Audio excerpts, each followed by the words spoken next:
जय हिंद दोस्तों, बहुत बहुत स्वागत है हमारे YouTube चैनल पर। दोस्तों एफडी यानी फिक्स डिपॉजिट सबसे बढ़िया सेफ सिक्योर इन्वेस्टमेंट का टूल है। हमारे बुजुर्ग भी बोलते थे दोस्तों कि अगर आपके पास कोई एक्स्ट्रा पैसा पड़ा है तो इसकी एफडी करवा लो, आपका पैसा भी सेफ रहेगा और 2 रुपये की रिटर्न भी आपको मिल जाएगी। लेकिन दोस्तों इनकम टैक्स डिपार्टमेंट को पता नहीं क्या ऑब्जेक्शन है अगर आप एफडी करवाते हैं तो। उनको ऑब्जेक्शन इसलिए है कि आप ये जो एफडी करवा रहे हैं इसका पैसा आपके पास में कहाँ से आया था, क्या आप एफडी के ऊपर जो भी इनकम हो रही है उसको आप दिखा रहे हैं या नहीं दिखा रहे हैं। तो इस वीडियो के अंदर दोस्तों हम उस लिमिट के बारे में डिस्कस करेंगे कि कब आपको इनकम टैक्स डिपार्टमेंट नोटिस भेज सकता है, कैसे आप दोस्तों नोटिस आने से बच सकते हैं, अगर आपके पास में नोटिस आ गया है तो कब तक आप उस नोटिस का रिप्लाई दे सकते हैं, कैसे आप उसका रिप्लाई दे सकते हैं। और दोस्तों ये सबसे इंपॉर्टेंट जो टॉपिक है हमारा कि आपको ये नोटिस कब तक आ सकता है। आपने इस साल एफडी करवाई है तो कितने सालों तक आपको इनकम टैक्स डिपार्टमेंट नोटिस भेज के पूछ सकता है कि ये पैसा आपके पास कहाँ से आया था। आपको पता होगा AIS TIS फॉर्म 26AS तो बहुत सारे खतरनाक फॉर्म हैं ये, यहाँ पे सारे के सारे ट्रांजैक्शन आपके बोल जाते हैं। तो इस वीडियो के अंदर हम आपको एफडी और इनकम टैक्स के नोटिस से रिलेटेड काफ़ी सारी चीज़ें बताने वाले हैं। ये लेटेस्ट रूल होंगे दोस्तों। फाइनेंशियल ईयर आपका 23-24 चल रहा है, असेसमेंट ईयर 24-25 चल रहा है। इससे रिलेटेड आपके क्या रूल यहाँ पे रहने वाले हैं वो सारे हम इस वीडियो में डिस्कस करेंगे। तो देर ना करते हुए वीडियो को स्टार्ट करते हैं। दोस्तों वीडियो अच्छी लगी हो तो आप लाइक जरूर करें और अभी तक सब्सक्राइब नहीं किया तो प्लीज़ सब्सक्राइब करके हमारा हौसला बढ़ा दें ताकि इस तरह की इन्फॉर्मेटिव वीडियो आपके पास टाइम से आती रहे।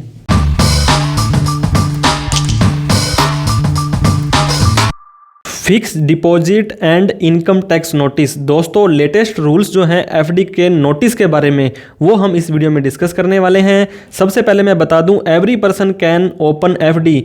कोई भी व्यक्ति दोस्तों किसी भी बैंक में जाकर के, पोस्ट ऑफिस में जाकर के आप अपनी कितनी भी अमाउंट की एफडी करा सकते हैं। No limit defined by any bank और पोस्ट ऑफिस।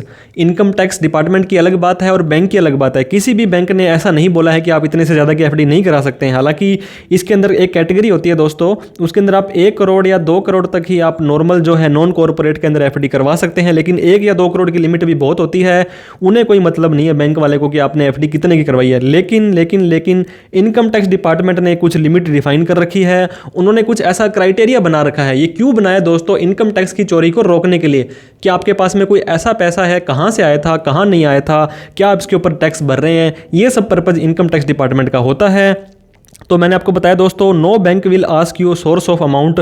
आप 10 लाख रुपए की एफडी कराते हैं, 20 लाख की, 50 लाख की, बैंक वाले को कोई मतलब नहीं है ये पैसा कहाँ से आया, वो आपकी एफडी कर देंगे। लेकिन इनकम टैक्स डिपार्टमेंट के पास में पावर है, वो आपका सोर्स पूछ सकते हैं जो आपने एफडी करवाई थी, क्योंकि टैक्स की चोरी को रोकने के लिए।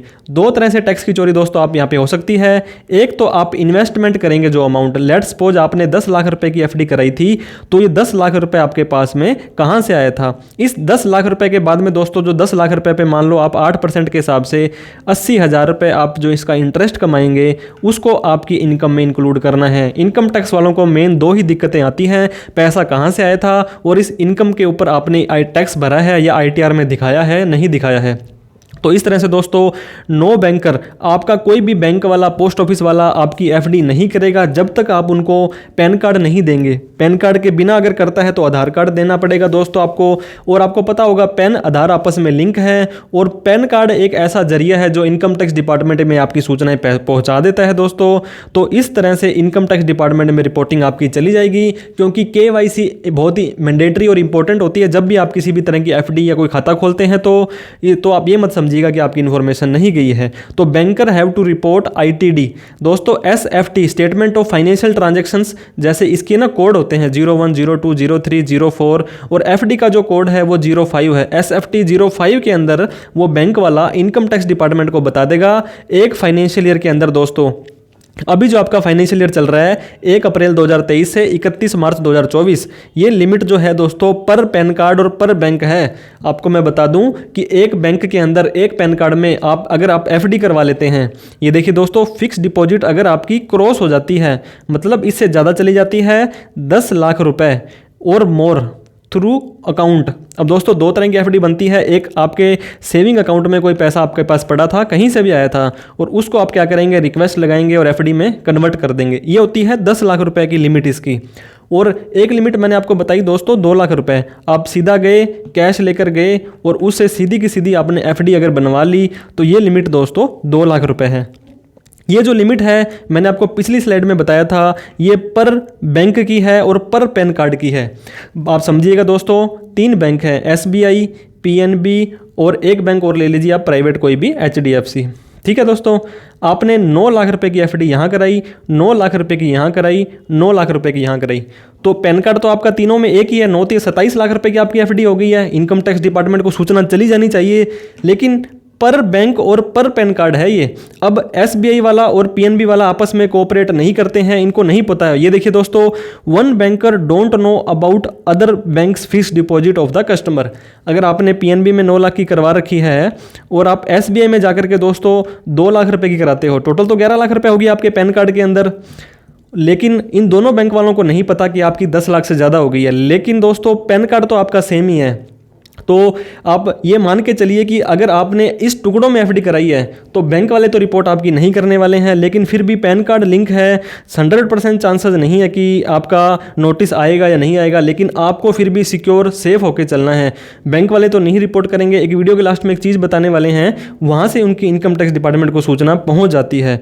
अब मैं ये देखिए दोस्तों, इंटरेस्ट ऑफ एफडी, एआईएस और टीआईएस, पिछले 2-3 सालों से दोस्तों एनुअल इन्फॉर्मेशन स्टेटमेंट और टैक्स पेयर इन्फॉर्मेशन समरी नाम के जो 2 फॉर्म आए हैं, आईटीआर भरने से पहले इन दोनों फॉर्मों को देखना जरूरी है। यहाँ पे जो भी आपने ऑनलाइन ट्रांजैक्शंस की हैं आपके पैन कार्ड के ऊपर, वो सारी की सारी यहाँ पे 60 से प्लस ट्रांजैक्शन होती हैं कि कौन कौन सी ट्रांजैक्शन एएसटीएस में बोल जाती है। इसके ऊपर हमने ऑलरेडी वीडियो बना रखी है। तो एआईएसटीएस के ऊपर अगर मान लो दोस्तों आपने 1 लाख रुपए की एफडी कराई और 5% ब्याज था, तो उसकी एफडी का जो ब्याज बनेगा पूरे साल का 5,000 रुपये होगा। देखो 10 लाख रुपए से कम है 1 लाख रुपए और 5,000 रुपये ब्याज है, लेकिन ये ट्रांजैक्शन भी आपके ऑनलाइन एआईएस और टीआईएस में शो हो जाएगा। अब फॉर एग्जाम्पल दोस्तों आपने 9 लाख रुपए की एफडी कराई है, 10 लाख रुपए से कम है, वो बैंक वाले इनकम टैक्स डिपार्टमेंट को सूचना नहीं देंगे। लेकिन अगर आप 9 लाख रुपए का अगर आप 9% भी अगर आप लेते हैं तो 81,000 रुपये आपका जो इंटरेस्ट है वो दोस्तों एएसटीएस में शो हो जाएगा। इसका क्या मतलब हुआ दोस्तों, बैंक वाले इनकम टैक्स डिपार्टमेंट वाले इतने तो समझदार ही हैं कि आपका 81,000 रुपये का इंटरेस्ट आ रहा है, तो ये इंटरेस्ट आ रहा है तो बट ऑब्वियस सी बात है वो भी उसको डिवाइड करके देख सकते हैं। अगर डिवाइड बाय आप इसको 0.9 कर देंगे तो ये आपका 9 लाख रुपए बन जाएगा। तो उनको इनडायरेक्टली पता तो फिर भी लग जाएगा। अगर आपकी 10 लाख रुपए से कम की एफडी है, फिर भी इनकम टैक्स डिपार्टमेंट वाले बहुत ही स्मार्ट हो गए हैं दोस्तों, टेक्नोलॉजी का यूज़ करते हैं, जो इनके पैरामीटर्स हैं उनका यूज़ करते हैं। तो इस तरह से आप फिर भी सेफ रहिए, सिक्योर रहिए कि आपको इनकम टैक्स डिपार्टमेंट। अब मैं आपको SFT 05 की बात कर रहा था, ये देखिए SFT 05 के अंदर क्या होगा, आपका purchase of time deposit, FD को टाइम डिपॉजिट बोलते हैं। SFT 05 के अंदर एक बैंक था पंजाब नेशनल बैंक, उसने एक क्लाइंट की इंफॉर्मेशन दे दी है कि ग्रॉस अमाउंट परचेज, इसने एफडी करवाई है। ये देखिए कितने रुपए की एफडी करवाई है, 1,51,40,000 रुपए। ये देखिए, अब आप सोचेंगे इतनी एफडी लोग करवा लेते हैं, तो मैं आपको बताऊंगा एक स्वीप अकाउंट होता है या ऑटो स्वीप या फ्लैक्सी अकाउंट करके बोलते हैं कि भाई जिसके अंदर आपका सेविंग के अंदर कोई एक्स्ट्रा पैसा पड़ा है तो वो ऑटोमेटिक ही एफडी में कन्वर्ट हो जाएगा, और जब आपको ज़रूरत पड़ी वो एफडी वाला पैसा ऑटोमेटिक सेविंग में आ जाएगा और उसे आप यूज़ कर सकते हैं। तो ये होता है दोस्तों ऑटो स्वीप। इस व्यक्ति ने इतनी एफडियाँ करवाई, पैसा वापस जमा करवाया, निकाला, तो 1,51,00,000 रुपए की इसकी जो है एफडियाँ बन गई है। तो ऐसा नहीं है कि इसको भी नोटिस आएगा। अगर इस व्यक्ति ने अपनी इनकम टैक्स की रिटर्न भर दी है, जितना भी इंटरेस्ट था वो आईटीआर में शो कर दिया है, उसके ऊपर कोई टैक्स बनता था वो दे दिया है, तो इस व्यक्ति को नोटिस आने के चांसेस कम हो जाएंगे। तो हम तो फिर भी 10 लाख, 12 लाख, 15 लाख रुपए की एफडी करवाते हैं, इस व्यक्ति ने 1.5 करोड़ की एफडी करवाई है, इसे भी इनकम टैक्स का नोटिस नहीं आने वाला है। तो मैंने आपको बताया आईटीआर फाइलिंग इंपॉर्टेंट और मैंडेटरी काम बन जाए। दोस्तों आईटीआर जरूर भरें अगर आपने एफडी करवाई है।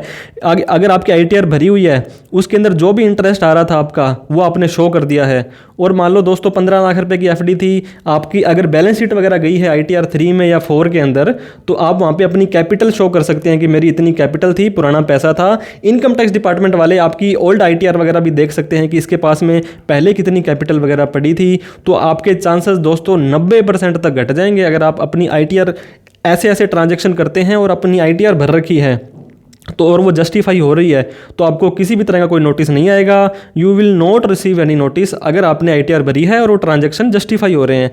अगर आईटीआर नहीं भरी है दोस्तों तो नॉन फाइलिंग का नोटिस आपको 101% आने वाला है, क्योंकि आपको पता होगा सारा कुछ ऑटोमेटिक हो चुका है। इनकम टैक्स डिपार्टमेंट इतना ऑटोमेटिक हो चुका है कि पैन कार्ड के ऊपर आपकी सारी इन्फॉर्मेशन बोल जाती है, बैंक वाला आपकी इन्फॉर्मेशन दे देगा और उन्होंने क्या करना है, सिर्फ और सिर्फ एक क्लिक करना है इनकम टैक्स डिपार्टमेंट वालों ने और आपको ये नोटिस आ जाएगा। दोस्तों आपको पता होगा पहले तो लेटर वगैरह आता था, डाक आती थी। आजकल जब से फेसलेस असेसमेंट हुआ है, आपको ईमेल के माध्यम से या आपको दोस्तों टेक्स्ट मैसेज के माध्यम से ही आता है, या आपको ऑनलाइन आपके इनकम टैक्स के पोर्टल पर जाना पड़ेगा और वहाँ पे जाकर के आपके ई प्रोसीडिंग होती है, वहाँ पे एक टैब आएगी ऊपर ई प्रोसीडिंग्स, उसमें जाकर के आपको जो भी नोटिस है वहाँ पे शो हो जाएंगे। अगर कोई आया हुआ है तो मेरा कहने का मतलब ये है, रिटर्न नहीं भरी है, नॉन फाइलिंग का नोटिस आएगा और आपसे पूछा जाएगा। यहाँ पे ऐसी बात नहीं है कि आप फंस गए अगर आपने रिटर्न नहीं भरी है तो। अगर आपने 15 लाख रुपए की एफडी कराई थी और आईटीआर नहीं भरी और आपको पास पता है कि आपके पास ये 15 लाख कहाँ से आए थे, आपकी इनकम नहीं थी, तो आपको टेंशन लेने की ज़रूरत नहीं है। अगर आप जस्टिफाई नहीं कर पाते हैं दोस्तों, तो ये जो आपके पास 15 लाख कहाँ से आए थे, आपके खाते में आ रहे हैं, तो आपकी वो इनकम मान लेंगे और इसको दोस्तों अनएक्सप्लेन इन्वेस्टमेंट मानते हैं। इसके ऊपर आपका टैक्स भी लगाएंगे, इंटरेस्ट भी लगाएंगे, पेनल्टी भी लगाएंगे। इसके ऊपर डायरेक्ट 30% 60% तक दोस्तों टैक्स लग जाएगा, सरचार्ज देना पड़ेगा, पेनल्टी देनी पड़ेगी। मतलब अगर आपके पास में दोस्तों 10 लाख रुपये की एफडी थी, आपने आईटीआर नहीं भरी और उसका जो इन्फॉर्मेशन इनकम टैक्स डिपार्टमेंट के पास पहुँच गई तो आपको, और आप उसको जस्टिफाई नहीं कर पाते हैं, तो आप ये मान के चलिए 8,32,500 रुपए तो आपको इनकम टैक्स डिपार्टमेंट को टैक्स, पेनल्टी, इंटरेस्ट और सरचार्ज के रूप में देने पड़ जाएंगे, आपने अगर 10 लाख की एफडी कराई है तो इस तरह से दोस्तों आप अपनी जो एफडी की लिमिट है पर बैंक में कम से कम रखिए। अगर आपने मान लो दोस्तों 27 लाख रुपए की एफडी करानी है तो एक बैंक की बजाय 3 बैंकों के अंदर 9-9 लाख रुपए की कराएं, ताकि डायरेक्ट इन्फॉर्मेशन तो वहाँ ना चली जाए। ठीक है, AIS TIS के अकॉर्डिंग आप अपना जो इनकम जो हो रही है वो आप अपनी ITR में दिखा दें तो आपका चांसेस है बहुत घट जाएंगे। और आप ट्रांजैक्ट करें अदर देन कैश में। मैंने आपको कैश का भी बताया था, 2 लाख से ज़्यादा का कैश डिपॉजिट ना कराएं, मतलब डायरेक्ट एफडी ना कराएं। ऐसा भी नहीं है दोस्तों, अगर आपके पास में 15 लाख रुपए कैश पड़ा है तो उसको अगर आपने सेविंग में करा दिया और फिर आपने एफडी कराई, आप इस 2 लाख वाली लिमिट से तो बच जाएंगे। लेकिन इनकम टैक्स में एक और लिमिट है दोस्तों, 10 लाख रुपए अगर आप किसी सेविंग अकाउंट में कैश डिपॉजिट करते हैं तो भी आपको नोटिस आ सकता है। SFT के अंदर ये ट्रांजेक्शन होती हैं। तो आप इस 2 लाख की लिमिट को बचने के लिए सेविंग में भी ना आप कैश जमा करें। और जो भी पैसा आपके पास में दोस्तों आपने एफडी कराई है, ये अगर आपको माता पिता रिश्तेदार से कुछ मिला है तो गिफ्ट होगा, किसी से उधारे लिए थे तो उधार लेकर भी तो आप एफडी करा सकते हैं। ये आपने लोन लिया था, खुद के पैसे थे दोस्तों, आप पिछले 10 सालों से अपनी इनकम टैक्स की रिटर्न भर रहे हो, आपके कैपिटल थे, आपके डेटर्स वगैरह थे, आपने किसी से लोन दे रखा था वो वापस आ गया तो अभी आप एफडी करवा सकते हैं। तो ऐसा नहीं है कि आपको हर बार नोटिस आएगा, नोटिस आने के बाद में भी आप उसको इजीली जस्टिफाई कर सकते हैं। लेकिन दोस्तों आपको बताया था कि मैंने आजकल सारे के सारे जो ये ट्रांजैक्शंस हैं, जो आपके पत्र व्यवहार जो होते हैं, ये फेसलेस हो चुके हैं। फेसलेस का मतलब है आपको ऑनलाइन नोटिस आएगा और आपको ऑनलाइन ही उसका रिप्लाई देना है। तो वहाँ पे सामने वाले ऑफिसर को थोड़ा सा समझाना मुश्किल भी हो जाता है। कई बार किस रीजन का ऑफिस होता है, कई बार ऑफिसर जो दोस्तों वेस्ट बंगाल है, साउथ का है, तो उसे आपका समझाने का तरीका है वो भी आपको प्रॉपर बढ़िया रखना है। आपको अदर कंप्लाइंसेस भी करने हैं। आपको पता होगा 20 लाख से ज़्यादा दोस्तों अगर आप सर्विस देते हैं, 40 लाख से ज़्यादा अगर आप सेल्स करते हैं तो आपको GST नंबर लेना पड़ता है, PF लेना पड़ता है, खाने पानी की चीज़ है तो फूड लाइसेंस लेना पड़ता है, बहुत सारे लोकल रजिस्ट्रेशन और होते हैं, उन सबको आपको ध्यान में रखना है। ये सारी बातों को ध्यान रखेंगे तो इनकम टैक्स डिपार्टमेंट आपको नोटिस नहीं भेजेगा। और इसके अलावा हम टाइम पर दोस्तों एफडी से रिलेटेड बहुत सारी वीडियो लाते रहते हैं, तो आप हमें सब्सक्राइब करना ना भूलें। वीडियो अच्छी लगी हो तो लाइक करें, चैनल को सब्सक्राइब करें, इस वीडियो को उन सभी लोगों में शेयर करें जो एफडी करवाने वाले हैं या करवाना चाहते हैं या करवा ली है और वो टेंशन में है कि हमें नोटिस तो नहीं आ जाएगा। नोटिस आ भी जाएगा तो आने दो, कोई दिक्कत नहीं है। अगर आपके पास में प्रॉपर सोर्स हैं दोस्तों कि ये पैसा कहाँ से आया था, अगर आपके पास में प्रूफ्स हैं तो आपको टेंशन लेने की ज़रूरत नहीं है। आपका कोई स्पेसिफिकली कोई डाउट हो दोस्तों, आपकी कोई क्वेरी हो, आपका कोई क्वेश्चन हो तो आप कमेंट कर सकते हैं। वीडियो को लास्ट तक देखने के लिए आपका बहुत बहुत धन्यवाद। Thank you so much. जय हिंद, जय भारत।